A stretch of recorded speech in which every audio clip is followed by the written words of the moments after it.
Bonjour et bienvenue sur le circuit Paul Ricard pour suivre la troisième épreuve des V2V Endurance Series saison 2016.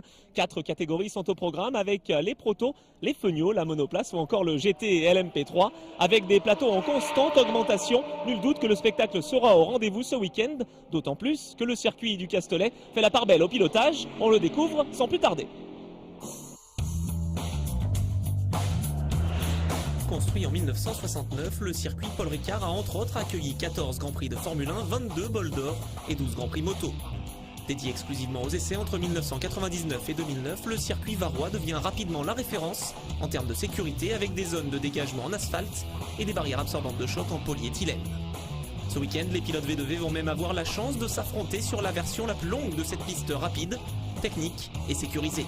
5 km 810 de bonheur pour tous les concurrents venus affronter des enchaînements mythiques tels que la courbe de cygne, la ligne droite du Mistral ou encore le double droit du Bosset.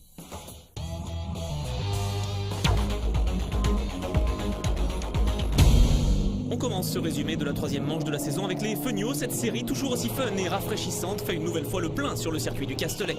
Deux catégories à suivre, les SP05 plus rapides et les F5 où la bagarre est toujours exceptionnelle.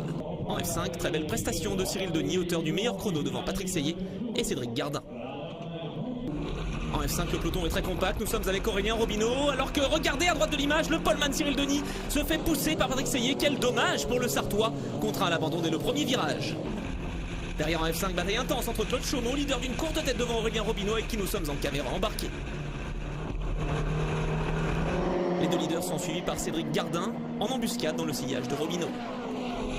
Rapidement, le pilote SBD passe à l'attaque, il s'empare de la deuxième position au détriment du pilote de la 28 au virage numéro 1, puis rapidement de la tête de course devant Claude Chaumeau quelques instants plus tard. Une lutte à 3 pour la victoire de catégorie va alors s'engager dans les derniers tours entre Cédric Gardin, Aurélien Robineau et Renaud Malinconi sur la 81. Retour avec Aurélien Robineau en F5 où la bataille continue de battre son plein. Regardez à gauche de l'image, le pilote VUSA Renaud Malinconi fait l'intérieur au premier virage. L'Albigeois s'empare de la deuxième position et ne s'arrête pas là. Il revient rapidement sur Cédric Gardin en délicatesse avec ses pneus. Le pilote de la F5 numéro 81 va même prendre l'avantage dans le tout dernier tour. Superbe prestation de Malinconi, parti 8e sur la grille de départ. On prend les mêmes et on recommence pour la course numéro 2. Parti dernier après son abandon en première course, Cyril Denis est déchaîné. En 6 tours, il dépasse pas moins de 15 voitures, appréciez plutôt. Rapidement 4e de sa catégorie, Denis s'attaque ensuite à Aurélien Robineau pour le gain de la 3e position.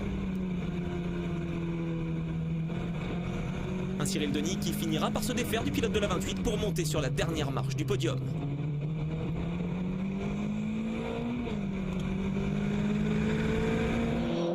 Devant lui, le duo de tête en F5 est composé de Cédric Gardin sur la 14 et de Renaud Malinconi sur la 81. En F5, Cyril Denis remporte la dernière course du week-end, mais c'est bien Cédric Gardin sur la 14 qui reste le leader du championnat avec 5 points d'avance sur Renaud Malinconi. C'est déjà la fin de cette troisième manche de la saison 2016 de V2V. On se donne rendez-vous dans un mois. Ce sera sur le circuit espagnol de Motorland Aragon. D'ici là, portez-vous bien et restez fidèles à Motors TV.